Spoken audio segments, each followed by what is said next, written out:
She called the cops to drag me off my own $5 million porch. The deputy shook my hand instead.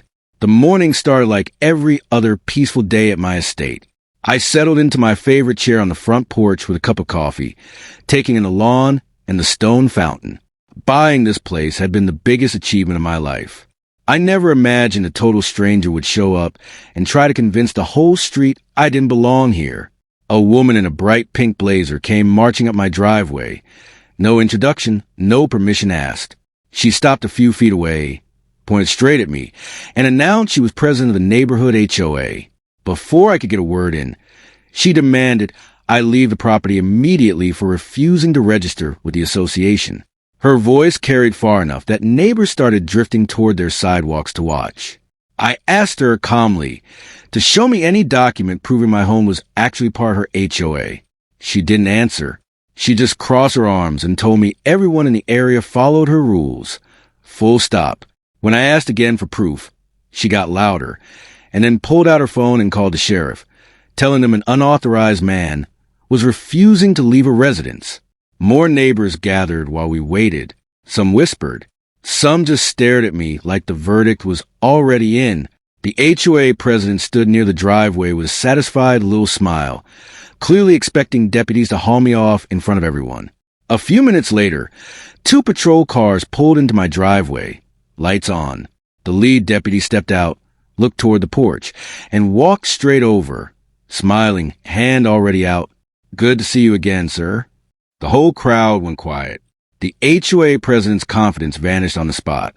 She looked back and forth between us, stunned, as we shook hands and the deputy asked how I'd been since we last crossed paths at a veterans fundraiser downtown. I answered with a smile, but before we could catch up any further, she cut in, insisting I was trespassing on HOA-controlled property. The deputy heard her out, then turned to me and asked if I had paperwork for this state. I went inside and came back with the original purchase documents, the property survey, and county records, laying them out on the porch table. He went through every page carefully, comparing the legal descriptions against the official county map. After a few quiet minutes, he looked up at her directly. My estate, he said, had never been part of the HOA's boundary. County records showed it as an independent parcel, completely outside the association's legal authority. Their rules simply didn't apply here. The silence after that hit even harder than her shouting had. Neighbors traded surprised looks, some stepping closer to see the documents for themselves. She insisted there had to be some mistake, but every record matched, right down to the survey lines. The deputy handed my papers back and reminded everyone gently that ownership should always get verified through actual records before anyone starts making accusations. By then, a few HOA board members had shown up after hearing what was going on. As the deputy walked them through the county records, their expressions shifted from confident to visibly embarrassed. Not one of them had ever checked the official property maps before assuming my estate belonged to their association. A handful of neighbors came over afterward just to apologize, admitting they believed the story without knowing the facts. I appreciated the honesty. It's easy to jump to conclusions when you've only heard one side of it.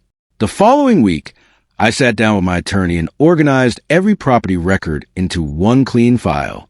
I also brought in licensed surveyors to check every boundary marker around the estate, and their measurements matched the county records exactly. To head off any future confusion, I installed clear private property markers near the entrance, spelling out the legal boundary for anyone who wanted to look. Word of the whole thing spread through the neighborhood fast.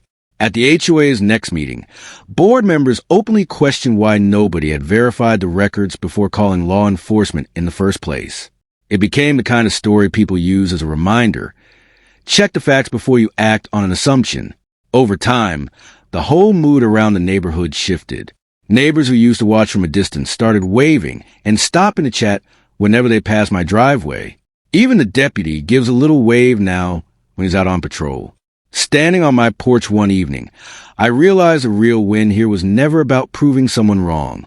It was staying calm, trusting the process, and letting the truth speak for itself. My home was never actually in danger, but that morning reminded the whole street that confidence means nothing without facts to back it up.